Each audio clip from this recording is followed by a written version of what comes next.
Hello दोस्तों, पेशाब में जलन और पेशाब में इन्फेक्शन हर किसी को एक दिन ना एक दिन होना है। दोस्तों, पेशाब में इन्फेक्शन ज़्यादा दिन तक रह जाए तो यह इन्फेक्शन किडनी को खराब कर सकता है। इसलिए इस वीडियो में हम लोग जानेंगे पेशाब में इन्फेक्शन क्या है, पेशाब में इन्फेक्शन का लक्षण क्या है और इसका कारण क्या है। और दोस्तों, अंत में हम लोग ये भी जानेंगे कि पेशाब में जब इन्फेक्शन हो जाती है तो उसको ठीक करने के लिए ट्रीटमेंट क्या है और इसके साथ आपको घरेलू उपाय भी बताएंगे जिससे आपको पेशाब में इन्फेक्शन और जलन ठीक हो सके। ठीक है, आप लोग इस वीडियो को अंत तक जरूर देखते रहिएगा ताकि आप लोग बिल्कुल समझ सके। तो चलिए दोस्तों, ज़्यादा समय नहीं लेते हुए सीधा हम लोग वीडियो को देखते हैं।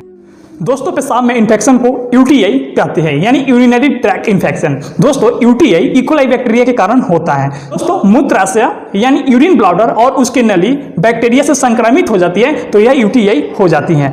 यह बैक्टीरिया यूरिनरी ट्रैक्ट के जरिए यानी पेशाब की नली के जरिए शरीर में घुस जाती है तो यूरिन ब्लैडर और किडनी को नुकसान पहुंचाता है। दोस्तों, यह बैक्टीरिया पुरुष की अपेक्षा महिला में ज्यादा होती है। आखिर क्यों होती है? क्योंकि महिला का जो यूरेथ्रा होता है ना, यानी महिला जहां से यूरिन करती है वहां से लेकर और यूरिन ब्लैडर जहां मूत्र एकत्रित होता है वहां का जो दूरी होता है पुरुष की अपेक्षा बहुत छोटा होता है, जिसकी वजह से यूटीआई जल्दी हो जाती है। यूटीआई का लक्षण क्या होता है, यानी जब पेशाब में इन्फेक्शन हो जाती है तो उसका लक्षण देखने को क्या क्या मिलता है। देखिए, सबसे पहले जो लक्षण देखने को मिलता है वो मिलता है पेशाब करने के दौरान बहुत जलन होना, इतना जलन होना कि पेशाब थोड़ा थोड़ा होने लगता है। ठीक है, पेट के निचले हिस्से और कमर में दर्द होना, यह भी लक्षण देखने को मिलता है। बार बार पेशाब लगना या महसूस होना, यह भी लक्षण देखने को मिलता है। दोस्तों, बार बार बुखार आना, ध्यान दीजिएगा कि अगर आपको बार बार बुखार आने लगा तो हो सकता है कि किडनी तक इन्फेक्शन पहुंच गया होगा, तभी बार बार बुखार आ रहा है। ठीक है दोस्तों, पेशाब करते समय खून आना या धात की तरह पस निकलना, यह भी लक्षण देखने को मिलता है। दोस्तों, थकान और कमजोरी महसूस होना, यह सब लक्षण देखने को मिलता है।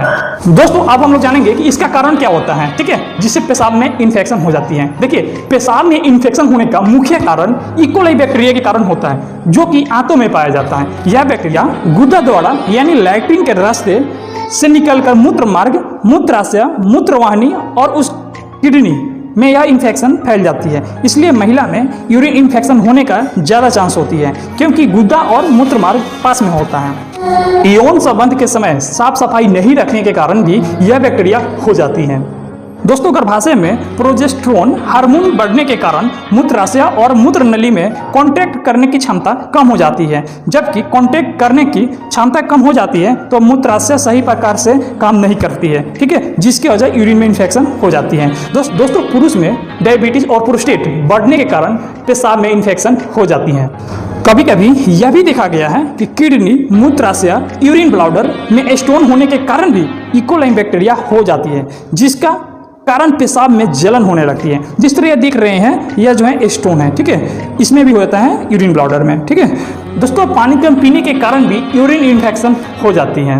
हम लोग जानेंगे कि पेशाब में जलन और इन्फेक्शन हो जाती है तो उसको ठीक करने के लिए ट्रीटमेंट क्या है और घरेलू उपाय क्या है। दोस्तों, सबसे पहले कि आप पानी ज़्यादा से ज़्यादा पिएं। दोस्तों, पानी ज़्यादा पीने से अगर आपको स्टोन की वजह से पेशाब में जलन होता होगा या इन्फेक्शन हो गया होगा तो स्टोन के तोड़ने में पानी बहुत ज़्यादा मदद करता है। इसलिए पानी आप लोग बिल्कुल बहुत ज़्यादा पिएं। दोस्तों, अगर आपको पेशाब में जलन और इन्फेक्शन हो गया है तो आप यह मेडिसिन का उपयोग कर सकते हैं। ठीक है, वह है आपको नॉर्फ्लॉक्स 400 mg का आता है, जो नॉर्फ्लॉक्सासिन के नाम से आता है। ठीक है, यह 400 mg का आता है, एक सुबह एक शाम को आप खा सकते हैं। अगर इन्फेक्शन होगा तो बिल्कुल ठीक हो जाएगा। और इसके साथ एक जलन का आता है, वह है आपको अल्कासिट्रॉन सिरप नाम आता है, ब्रांड नेम में बहुत बढ़िया है। आप किसी भी मेडिकल दुकान में आपको आसानी से मिल जाएगा। आप यह पी सकते हैं 10 ml सुबह और 10 ml शाम को, और ज़्यादा है तो दोपहर में भी आप पी सकते हैं। ठीक है, इससे बहुत जल्दी रिलीफ देखने को मिलता है। कम से कम 5 दिन तक पिए। अगर यह आराम नहीं हो रहा है इस पीने से तो आप तुरंत अपने डॉक्टर के पास जा सकते हैं, क्योंकि यह बहुत कारण से यूरिन में इन्फेक्शन हो जाती है। ठीक है, अगर मान लीजिए कि आपको स्टोन होगा तो स्टोन का जो ट्रीटमेंट होगा चलेगा तो बिल्कुल आराम होने लगेगा, ठीक भी हो जाएगा। दोस्तों, आप चाहें तो अनारस का उपयोग कर सकते हैं। जी हाँ, अगर अनारस आपको मिले तो 1 कप अनारस आप खा सकते हैं, एक सुबह शाम 1 कप खा सकते हैं। इससे क्या होगा कि अनारस खाने से आपको पानी, अनारस में जो है वाटर कंटेंट ज़्यादा होता है, जिसकी वजह से आपको स्टोन होगा तो स्टोन टूट देगा और एंटी बैक्टीरिया को भी मारता है, बैक्टीरिया भी ठीक कर देगा। ठीक है, इसलिए आप लोग अनारस का भी उपयोग कर सकते हैं। दोस्तों, आप चाहें तो आवड़ा का जूस का भी सेवन कर सकते हैं। जी हाँ, आवड़ा के जूस में भरपूर मात्रा में विटामिन सी होता है, इसलिए आप लोग आवड़ा का जूस का भी प्रयोग कर सकते हैं और बैक्टीरिया को बढ़ने नहीं देता है। आवड़ा का जूस और विटामिन सी रहता है तो इम्यून सिस्टम भी मजबूत करता है। इसलिए आप लोग आवड़ा का जूस दिन में कम से कम 2-3 बार उपयोग कर सकते हैं। ठीक है, तो चलिए दोस्तों, हम लोग नेक्स्ट वीडियो में मिलते हैं। इसके लिए आपको दिल से नमस्कार।